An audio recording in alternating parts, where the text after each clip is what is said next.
안녕하세요. 법대로 맘대로 박찬계 법무사입니다. 제 영상이 유익하시다면 구독을 꼭 눌러주세요. 오늘 제목은 주는 아빠 뺏긴 아빠입니다. 올해 76세인 주는부 씨는 수년 전 심장 스텐트 시술을 하였습니다. 주 씨는 겨울이 다가오니 건강이 걱정되었습니다. 그는 아내와 사별하고 아들과 딸을 독립시킨 후 보증금 2천만원에 월세 30만원짜리 작은 주택에서 홀로 생활하면서 자녀들과는 자주 연락하고 안부를 나누고 있습니다. 주 씨는 평생 조그만 가게를 운영하면서 성실히 살았습니다. 지금은 국민연금을 받아 월세와 생활비로 쓰고 있고 재산은 얼마 안 되는 은행 예금과 전세 보증금 2천만 원이 전부입니다. 그는 자신이 갑자기 죽게 되면 집주인으로부터 이 보증금 2천만 원을 돌려받지 못할까 걱정하였고 여기저기 알아보았습니다. 전세 보증금 2천만 원은 상속이 되니 자식들이 상속인임을 입증하여 집주인으로부터 보증금을 돌려받을 수 있다는 조언을 들었으나 주 씨는 도무지 이러한 조언이 와닿지 않았습니다. 하여 법무사인들을 찾아와 상담하였는데 저는 정 그렇다면 지명채권 양도라는 제도가 있다면서 그 제도 취지와 절차를 설명했습니다. 그러자 주 씨는 전세보증금 반환 채권, 즉 전세보증금 2천만 원을 돌려받을 수 있는 권리를 아들에게 양도하겠다라고 하면서 필요한 절차를 밟아달라고 하였습니다. 저는 주 씨의 아들과 통화하여 전세보증금 채권을 양수하는 의사를 확인하고 채권 양도 양수 계약과 채권 양도 통지 등의 절차를 진행해 주었습니다. 자신이 남긴 재산을 분쟁 없이 자식이 안전하게 물려받을 수 있도록 챙기는 병든 아빠의 모습에 마음이 숙연하였습니다.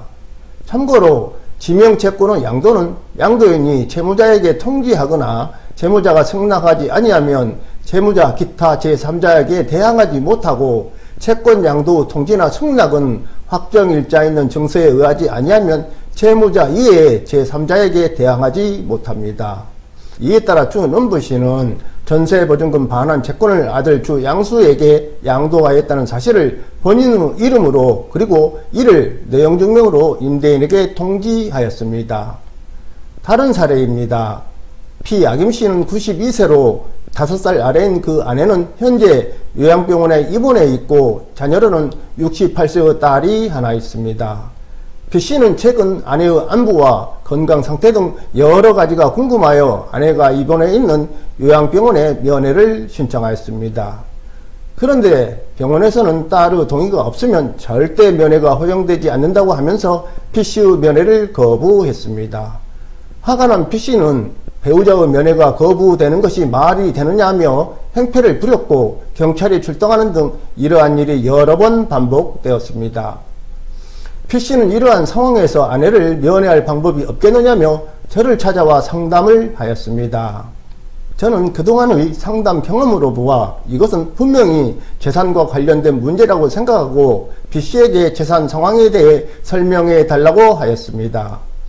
피 씨는 92세의 나이이긴 하지만 앞 사례의 76세의 병약해 보이는 주는부 씨보다는 더 정정해 보였고 자리 판단을 명확히 할 수 있는 사람으로 판단되었습니다. 피 씨의 재산 상황은 이러했습니다.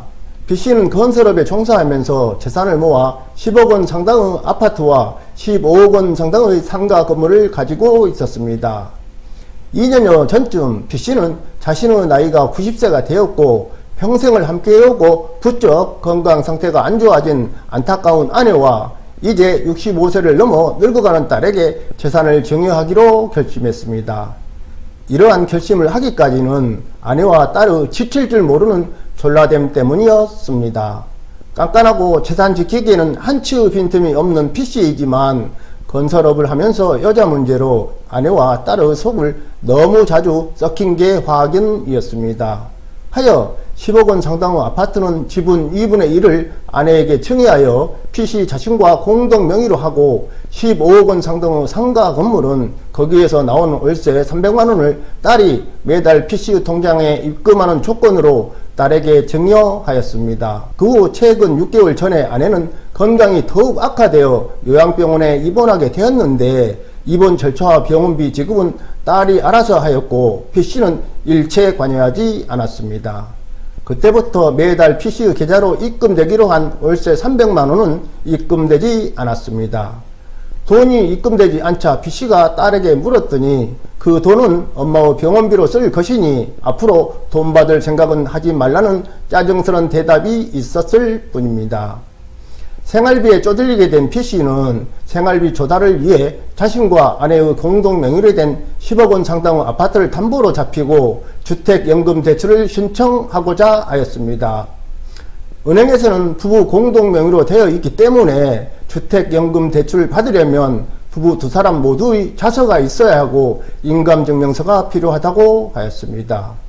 이에 B씨는 아내의 자서가 가능한지 건강 상태는 어떤지 알아보기 위해 요양병원에 면회를 신청했더니 거부당했다는 것이었습니다.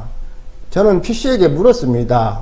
상가 건물을 청약할 때 증여계약서에 월세 300만원을 딸이 본인의 계좌로 입금한다는 조건을 달았는지 1년이나 6개월 전에 딸에게 인감도장을 맡기고 본인이 직접 인감증명서를 발급하여 준 적이 있는지, B씨는 상가 건물을 딸에게 증여할 때 등기 권리증과 직접 발급받은 인감증명서, 주민등록처본, 그리고 인감도장을 법무사에게 주었을 뿐이고 월 300만원을 딸이 매달 나에게 입금한다고 계약서에 쓰지는 않았던 것 같다.